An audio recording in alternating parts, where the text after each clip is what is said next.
Have you ever cried during a movie and felt embarrassed when the lights came on? Have you ever had someone look at your tears and say, "Why are you being so emotional?"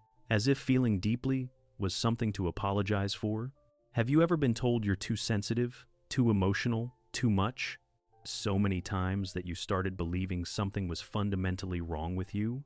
What if I told you that crying easily isn't a weakness at all? What if the very thing you've been taught to hide, your emotional sensitivity, your quick tears, your deep feeling, is actually a sign of profound psychological strength, neurological complexity, and emotional intelligence that most people will never possess? What if your tears aren't a flaw in your design, but proof that you're processing life at a depth most people can't even access? Because science says that's exactly what's happening. You know this experience if you've ever cried at a commercial and had to pretend you had something in your eye. If you've ever felt your throat tighten during a conversation about something that didn't even directly affect you. You know this if you've ever been the only person crying at a moment when everyone else seemed fine, and you felt ashamed for feeling too much. If you've ever heard someone's sad story and felt their pain so intensely in your own chest that you had to leave the room. You know this if you've spent your whole life being told to toughen up, grow thicker skin, or stop being so dramatic. If you've apologized for your tears more times than you can count. If you've ever cried tears of joy at a wedding, not just at your own, but at a stranger's that you saw online. If you've ever teared up watching someone achieve their dream, receive good news, or reunite with a loved one, even though you don't know them personally. You know this if you've ever tried to hold it together in public, only to break down completely the moment you got home and closed the door. Or maybe you're on the other side. Maybe you've watched someone cry over something that seemed small to you, and you didn't understand why they couldn't just control it. Maybe you've felt frustrated or even annoyed by people who cry over nothing. But here's what neuroscience and psychology are now proving. People who cry easily aren't emotionally fragile. They're emotionally responsive, and that's a completely different thing. This is Unfelt, where we explore the psychology of experiences society misunderstands. So let's go deeper. Let's understand what's actually happening in the brain of someone who cries easily. Why? This isn't weakness, it's wiring. Psychologists and neuroscientists call people who cry easily highly sensitive persons, or HSPs. It's a trait identified by Dr. Elaine Aron, and it affects approximately 15–20% of the population. But I think that term undersells what's really happening, because you're not just sensitive in the sense of being delicate or fragile. You're sensitive in the sense of being a high-resolution emotional processor. While most people experience emotions at 720p resolution, you're experiencing them in 8K ultra-high definition. Your emotional bandwidth is wider. Your depth of feeling is greater.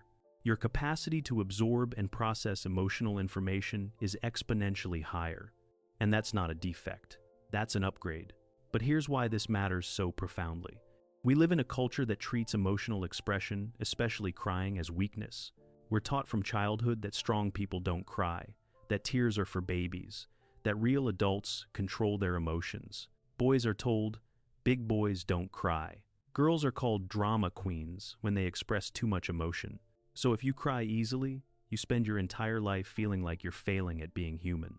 Like everyone else got the manual on emotional control, and somehow you missed it. But the science tells a completely different story. What's actually happening in your brain? Let's start with what's actually happening in your brain when tears come easily.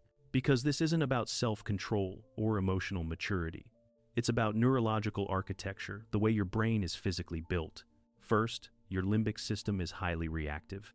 The limbic system, particularly the amygdala, is your brain's emotional processing center. In people who cry easily, this system is more reactive and more sensitive to emotional stimuli.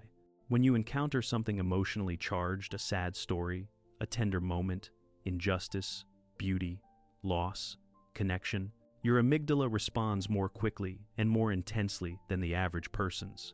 You're not overreacting. Your brain is simply calibrated to detect and respond to emotional information with greater precision and speed. Think of it like this. Most people have emotional smoke detectors. You have an entire fire detection system with heat sensors, motion detectors, and early warning alerts. Second, your prefrontal cortex has lower inhibitory control. Most people have strong top-down regulation. Their prefrontal cortex can suppress emotional responses before they become visible tears. But in people who cry easily, there's less inhibition between emotional response and physical expression. This doesn't mean you lack self-control. It means your brain prioritizes authentic emotional expression over social performance. Your emotional authenticity isn't mediated by social acceptability calculations. Third, your mirror neuron system is hyperactive. Mirror neurons are the remarkable brain cells that help us empathize. They fire both when we experience something ourselves and when we watch someone else experience it. In highly sensitive people, this system is significantly more active and more responsive. So, when you watch someone cry in a movie, your brain doesn't just cognitively understand their sadness. It actually simulates their sadness in your own neural circuits. You're not being dramatic or attention-seeking. You're literally feeling what they're feeling in your own nervous system. This is called affective empathy, and it's one of the most valuable psychological traits a human can have. Fourth, your tear production system is more easily triggered.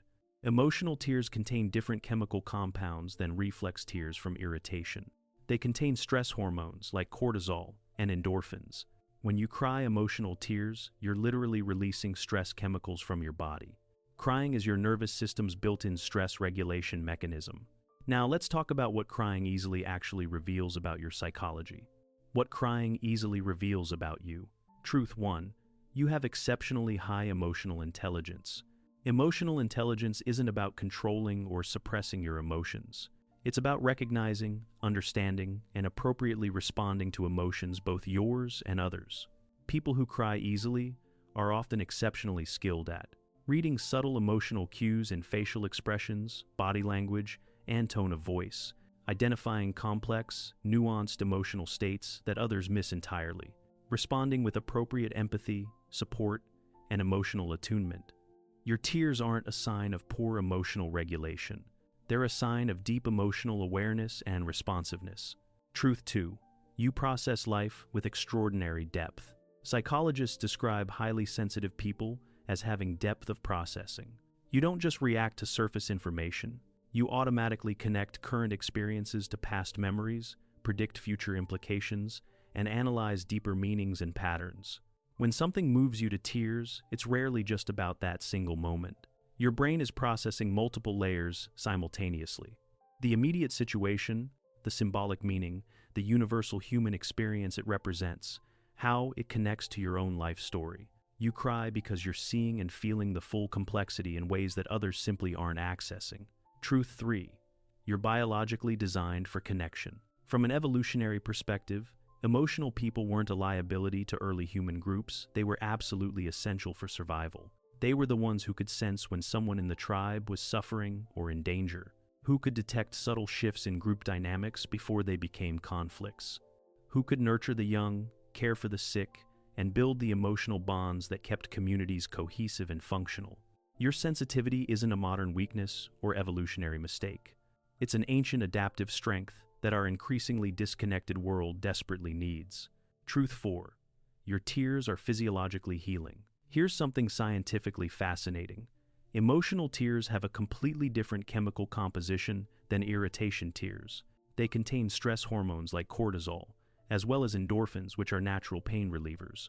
When you cry, you're literally releasing accumulated stress chemicals from your body through your tears. People who cry easily aren't falling apart emotionally. They're actively maintaining emotional balance through a natural, healthy, adaptive physiological process. People who suppress tears are keeping stress hormones trapped inside their bodies, which has documented negative health consequences. Truth 5. You experience beauty and meaning more intensely. It's not just sadness that makes you cry. People who cry easily often tear up at moments of profound beauty, unexpected kindness, artistic brilliance, or deep meaning.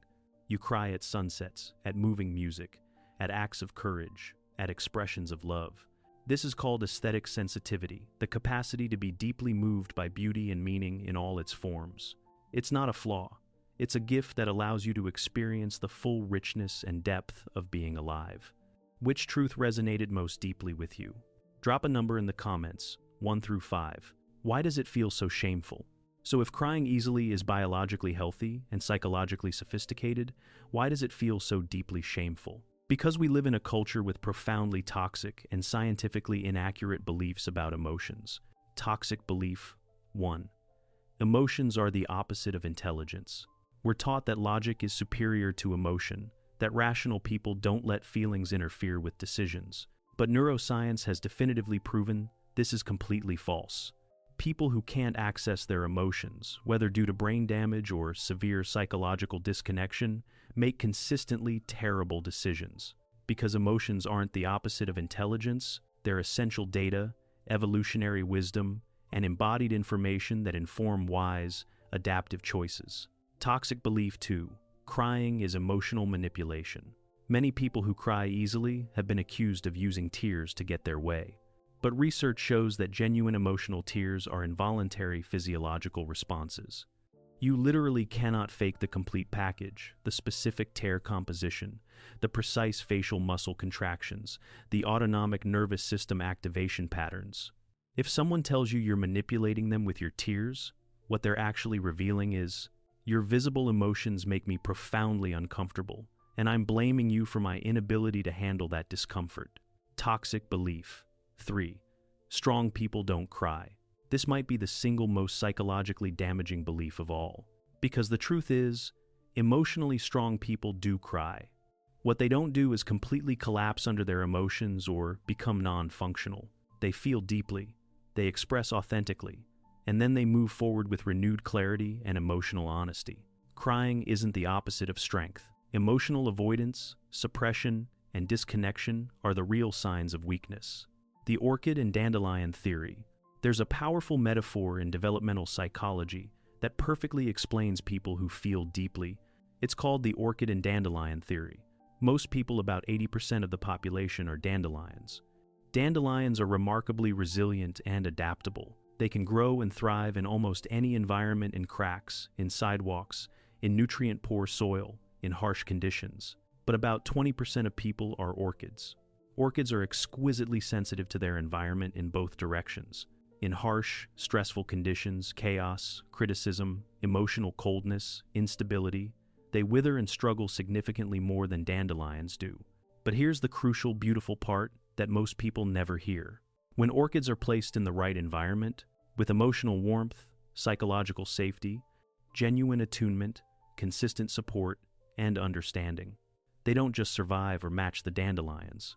They bloom with a beauty, complexity, depth, and flourishing that dandelions can never achieve. If you cry easily, you're almost certainly an orchid. And you've probably spent decades trying desperately to become a dandelion, toughening up, growing thicker skin, becoming less sensitive. But that's fundamentally misunderstanding your nature and your design. You don't need to become more resilient to toxic, harsh, or emotionally barren environments. You need to find, create, or cultivate environments that actually honor and support your sensitivity. Because in the right soil, you don't just survive, you become extraordinary. What your tears are telling you. Your tears aren't random emotional accidents. They're information, they're communication, they're wisdom. When you cry easily, your tears are often telling you one of 5 important things. 1. This matters profoundly to my core values and identity. Tears mark what you deeply value: connection, beauty, justice, truth, love, meaning, authenticity. If something consistently moves you to tears, it's touching something absolutely central to who you are. 2. I'm experiencing emotional overwhelm and need to discharge intensity. Sometimes tears aren't specifically about sadness, they're about emotional system overload. Your nervous system is saying, I've absorbed too much intensity and I need to release and regulate. 3. I've been holding this feeling in for too long. Tears can be delayed, emotional releases, grief, stress, fear, or pain you didn't have the safety, space, or permission to feel when it first happened. 4. I'm finally safe enough to feel what I've been suppressing. Sometimes you don't cry during the actual crisis or trauma. You cry afterward, when your nervous system finally feels safe enough to process what actually happened. 5. I'm experiencing something transcendent or deeply meaningful. Tears of awe, beauty, gratitude, or profound meaning signal that you're touching something that transcends ordinary experience. Your tears aren't weakness or dysfunction. They're your sophisticated emotional GPS system telling you what matters, what hurts, what heals, and what needs your attention. You're still fully human. Dr. Elaine Aron, who pioneered research on highly sensitive people, writes, "Sensitivity is not a flaw to be fixed. It is a fundamental survival strategy that has been deliberately maintained in human evolution because it provides distinct adaptive advantages." And she's absolutely right. In a world that's becoming increasingly disconnected, emotionally numbed, empathy depleted, and relationship starved, people who feel deeply, who cry easily, who can't just turn off their emotional awareness and sensitivity, these aren't the people who are broken or maladapted. They're the people who are still fully, authentically, completely human. Your tears aren't a sign that you need to fundamentally change who you are. They're a sign that the world around you, with its emotional suppression, its disconnection, its prioritization of productivity over humanity, might need to change instead. Have you ever been shamed for your tears? What would it feel like to completely stop apologizing for them? Share your thoughts in the comments. This is a safe space for emotional honesty. What you absolutely need to know. If you're someone who cries easily, here's what you absolutely need to internalize. 1. Stop trying to change your fundamental neurological wiring. You cannot and should not try to become less emotionally sensitive. What you can do is build a life that genuinely supports and honors your emotional architecture. 2. Actively protect and curate your emotional environment. You're an orchid, not a dandelion. This isn't a limitation, it's your design. Consciously choose relationships, work environments, living situations, and daily practices that allow you to flourish, not just barely survive. 3. Completely reframe your tears as sophisticated strength. Every single time you cry, consciously remind yourself, this is my nervous system functioning with extraordinary sensitivity and precision. This is emotional intelligence and embodied wisdom in action. 4. Find and build community with your people. You desperately need people who don't make you feel like your sensitivity is a burden or something you need to apologize for, who understand that your tears aren't demands for rescue, they're just your authentic way of processing depth. The complete truth. So, here's the complete truth about people who cry easily. They're not weak, they're not broken, they're not too much. They're not failing at being human. They're processing life in 8K ultra-high definition emotional resolution, while everyone else is experiencing it in standard 720p. They're feeling the complete full spectrum of human experience. The profound beauty, the deep pain, the sacred connection, the heartbreaking loss, without the emotional numbing filter that society desperately tries to install in all of us from childhood. And in a world that desperately, urgently needs more genuine empathy, more emotional depth, more authentic human connection, your tears aren't a character flaw or design defect. They're exactly what makes you irreplaceable and invaluable. You're not too sensitive. You're not too emotional. You're not too much. You're exactly calibrated to feel what others miss. And the world desperately needs that. If this gave you permission to stop apologizing for your tears, you're exactly where you need to be. This is Unfelt, where we explore what society profoundly misunderstands about being human. Subscribe for more psychology that validates your authentic experience. And comment, what's one thing you'll stop apologizing for after watching this? Until next time, feel everything deeply. It's your superpower, not your weakness.